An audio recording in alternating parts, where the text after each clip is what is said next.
آپ نے یہ بہت اچھا فرمایا. میں آپ کے جواب سے کافی سنتشٹ ہوں. اور جاتے جاتے ایک آخری سوال کرنا چاہوں گا کہ اہنسا کو اسلام کس نظریے سے دیکھتا ہے؟ اہنسا کو اسلام کس نظریے سے دیکھتا ہے؟ میں سب کا آخری سوال ہے کہ اہمسا کو اسلام کس نظریے سے دیکھتا ہے؟ عام طور پہ ہمسا حرام ہے. اسلام آتا ہے لفظ سلام سے. اس کے معنی ہے سلامتی، امن، شانتی. اسلام کے معنی ہے کہ شانتی حاصل کرنا، اپنی خواہش، اللہ کا جو پیغام ہے اس کے مطابق اپنی زندگی بسر کرنا اور امن حاصل کرنا، اسے کہتے ہیں اسلام. ہمسا عام طور پہ حرام ہے. لیکن اگر مثال کے طور پہ ہم دیکھتے ہیں ہر دیش میں قانون ہے، قانون ہے کہ چوری مت کرو، کسی کا قتل مت کرو.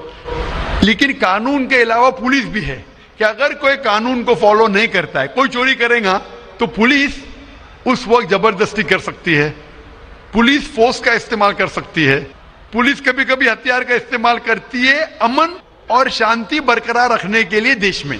اسی طریقے سے اسلام میں ہمسا عام طور پہ حرام ہے. لیکن ہر انسان شانتی نہیں چاہتا ہے. کچھ انسان جو اشانتی چاہتے ہیں اور جو اللہ کا فرمان پہ عمل نہیں کرتے اور شانتی کو بھش کرنا چاہتے، اس وقت اسلام اجازت دیتا ہے کہ آخری مرحلے پہ آپ ہمسا کا استعمال کر سکتے شانتی لانے کے لیے.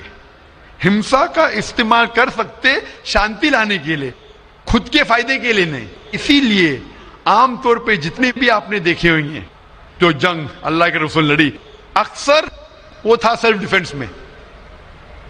اگر کوئی چور میرے گھر میں گھستا ہے اور میری بیٹی سے بدتمیزی کرتا، میں کیا کہوں گا؟ میں ہمسا میں مانتا ہوں، میں ہاتھ نہیں لگاؤں گا.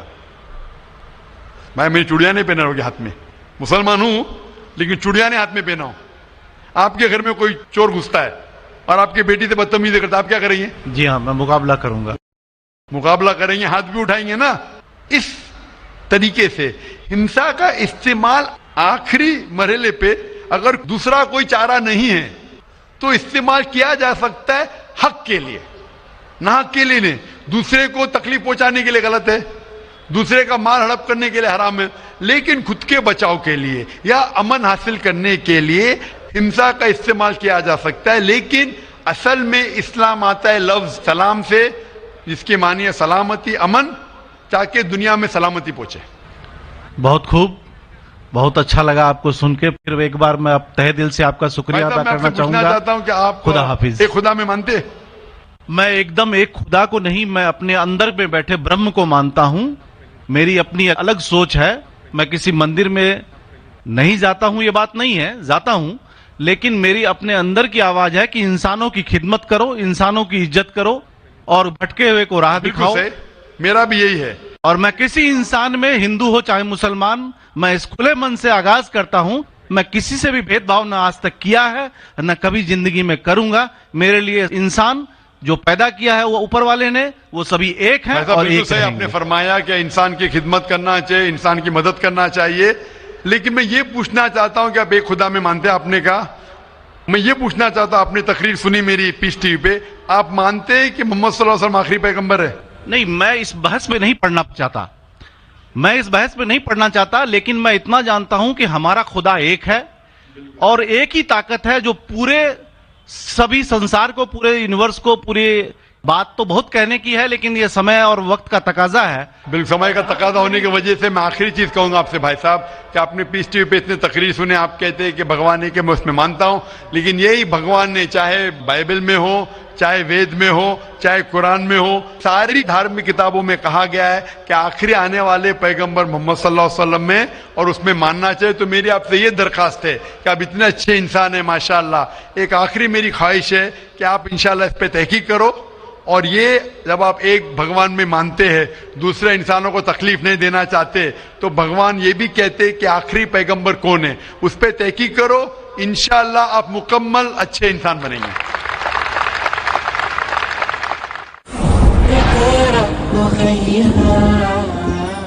مائک نمبر 2 کی طرف، وہاں پر اگر کوئی غیر مسلم بھائی موجود ہیں تو سوال کر سکتے ہیں. ہاں، میں راجیش کدر بول رہا ہوں.